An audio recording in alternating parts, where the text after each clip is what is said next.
पुण्यामध्ये विसर्जन मिरवणुकांची जय्यत तयारी सुरू आहे। श्री उमाज गणपत रथातून निघणार दगडूशेठची मिरवणूक, तर विसर्जन मिरवणुकीसाठी आता उमांग मजल रथ आता सज्ज झालेला आहे। रथाची पहिली झलक लोकशाही मराठीवर आपण पाहतोय। अतिशय सुंदर अशा पद्धतीने हा रथ सजवण्यात आलेला आहे आणि या रथातून दगडूशेठ गणपती बाप्पांची मिरवणूक निघणार आहे। तर विसर्जन मिरवणुकीसाठी आता रथ सज्ज झालेला आहे। या रथाची झलक लोकशाही मराठीवर आपण पाहतोय। तर उमांग मलज रथातून आता दगडूशेठ हलवाई गणपती बाप्पांची मिरवणूक निघणार आहे आणि त्यासाठी हा रथ देखील सज्ज झाल्याचं आपल्याला पाहायला मिळतंय। लोकशाही मराठीच्या माध्यमातून या रथाची पहिली झलक आपण पाहतोय। दरम्यान आकर्षक रथाचा आढावा घेतला आमचे प्रतिनिधी अमोल धर्माधिकारी यांनी। पाहूया। अनंत चतुर्दशीला अवघे काही तास उरलेले आहेत आणि यानंतर मोठ्या भक्तिभावाने बाप्पांना निरोप सुद्धा दिला जाणार आहे।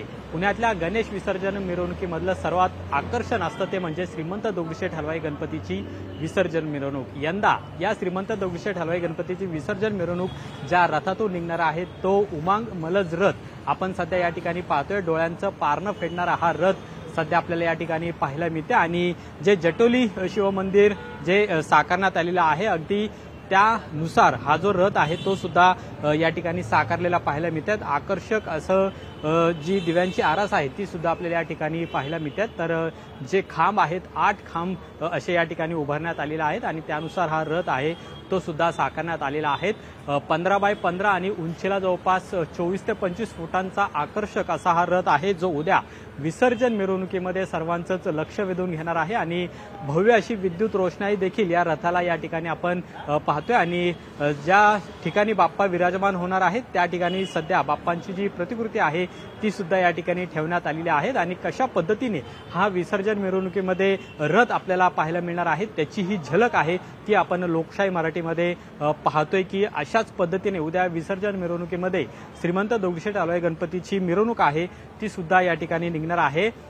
जो रथ या ठिकाणी साकारण्यात आलेला आहे ते कलाकार आपल्या सोबत आहेत। काय वैशिष्ट्य आहे यंदा या उमांग मलज जो रथ आपण पाहतोय अतिशय डोळ्यांचा पारणं फेडणारा हा रथ आहे। वरच्या बाजूला जो तुम्ही गोल घुमट डोम पाहिला रुद्राक्षच्या आकारामध्ये त्याच्यावरती ही भगवान शंकरांची मूर्ती आपण बसवणार आहोत। त्याच्यावरती गंगेंची छोटीशी एक मूर्ती आहे।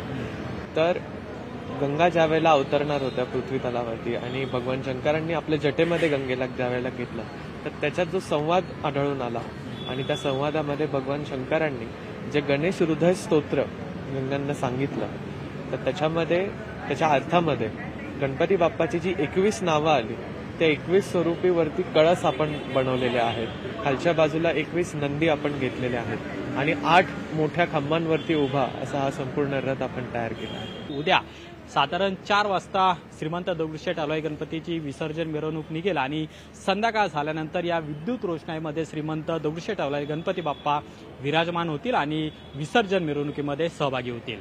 कॅमेरामन सचिन चंदनशिवेसह अमोल धर्माधिकारी, लोकशाही मराठी, पुणे। लोकशाही मराठी ऐका, पहा, जागरूक रहा।